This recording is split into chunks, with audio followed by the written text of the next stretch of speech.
Human rights is, geez, that's a good question. Human rights. Well, that's a tough one. Wow. I don't even know how to give that a definition. I would probably have to do a little bit of homework or something. Any right that I think just as a normal, human, The rights that humans have. Oh, that's a very large debate. Menneskeret kan betyde mange ting. Tú le puedes preguntar a 20 personas y te van a dar 20 diferentes opiniones. Non saprei, una domanda complicatissima. Yes, we just take them for granted that they're there, but we don't even consider what they are.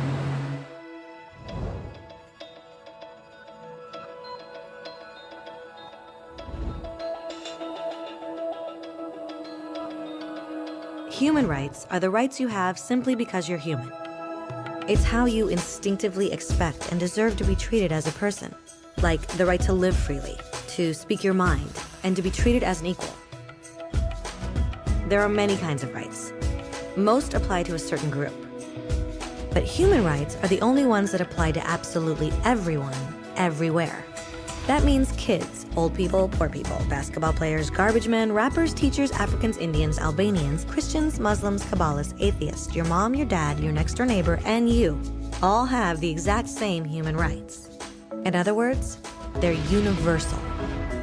But the question remains, what are they? Name the human rights? What the human rights are? The right to live. Equality between all peoples. Right to religion, the right to... Is there supposed to be a list somewhere I should be aware of? According to the United Nations, there are a total of 30 human rights, which are usually lumped together and called simply human rights. They're all listed out in the Universal Declaration of Human Rights, which is the world's most widely accepted document on the subject. But it was a long time in coming. At first, there were no human rights. If you were in with the right crowd, you were safe. If you weren't, well, you weren't. But then a guy named Cyrus the Great decided to change all that. After conquering Babylon, he did something completely revolutionary. He announced that all slaves were free to go. He also said people had the freedom to choose their religion, no matter what crowd they were a part of. They documented his words on a clay tablet known as the Cyrus Cylinder. And just like that, human rights were born. The idea spread quickly to Greece, to India, and eventually to Rome. They noticed that people naturally followed certain laws, even if they weren't told to. They called this natural law, but it kept getting trampled on by those in power. Not until 1,000 years later in England did they finally get a king to agree that no one can overrule the rights of the people, not even a king. People's rights were finally recognized, and they were now safe from those in power. Kind of. It still took a bunch of British rebels declaring their independence before the king got the point that all men are created equal. Which isn't to say he liked the idea, but he couldn't stop them, and America was born. The French immediately followed with their own revolution for their own rights. Their list was even longer, and they insisted that these rights weren't just made up. They were natural. The Roman concept of natural law had become natural rights. Unfortunately, not everyone was so thrilled. In France, a general named Napoleon decided to overthrow the new French democracy and crown himself emperor of the world. He almost succeeded. But the countries of Europe joined forces and defeated him. Human rights was again a hot topic. They drew up international agreements, broadly granting many rights across Europe. But only across Europe. The rest of the world somehow still didn't qualify. Instead, they got invaded, conquered, and consumed by Europe's massive empires. But then a young lawyer from India decided enough was enough. His name was Mahatma Gandhi, and in the face of violence, he insisted that all people of Earth had rights, not just in Europe. Eventually, even Europeans started to agree. But it wasn't going to be that easy. 2 world wars erupted. Hitler exterminated half the Jewish population of Earth in horrifying Nazi death camps. And all told, 90 million people died. Never had human rights been so terrifyingly close to extinction. and never had the world been more desperate for change. So the countries of Earth banded together and formed the United Nations. Their basic purpose was to reaffirm faith in fundamental human rights, in the dignity and worth of the human person. But what were human rights? Were they the proclamations of Cyrus, the natural laws of Rome, the declarations of France? Everyone seemed to have a slightly different idea of what human rights should be.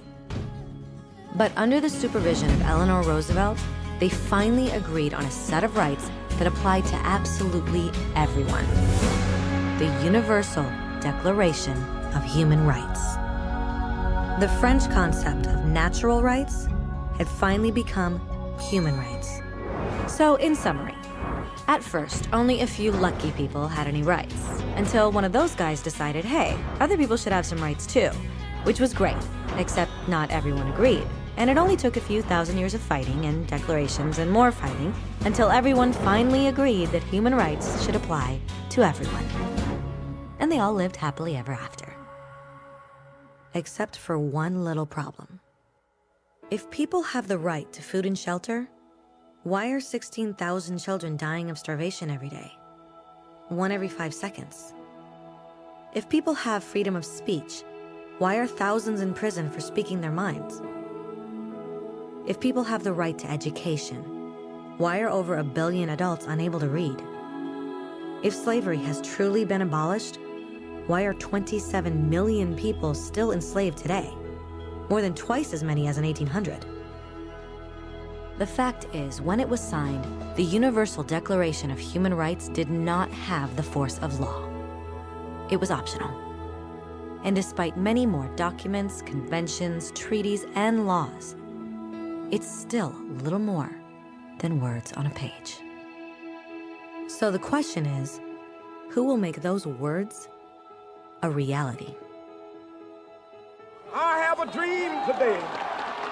When Dr. King marched for racial equality, he was marching for rights that had been guaranteed by the United Nations for almost 2 decades. But still, he marched. When Nelson Mandela stood up for social justice in the 1990s, his country had already agreed to abolish such discrimination for almost 40 years. But still, he fought.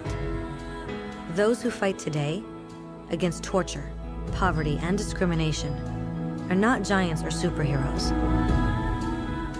They're people. Kids, mothers, fathers, teachers. Free-thinking individuals who refuse to be silent. Who realize that human rights are not a history lesson. They're not words on a page. They're not speeches or commercials or PR campaigns. They are the choices we make every day as human beings. They are the responsibility we all share to respect each other, to help each other, and to protect those in need. As Eleanor Roosevelt said, where, after all, do universal human rights begin? In small places close to home. So close and so small that they cannot be seen on any maps of the world. Yet they are the world of the individual person, the neighborhood he lives in, the school or college he attends, the factory, farm, or office where he works. Such are the places where every man, woman, and child seeks equal justice, equal opportunity, equal dignity without discrimination. Unless these rights have meaning there, they have little meaning anywhere.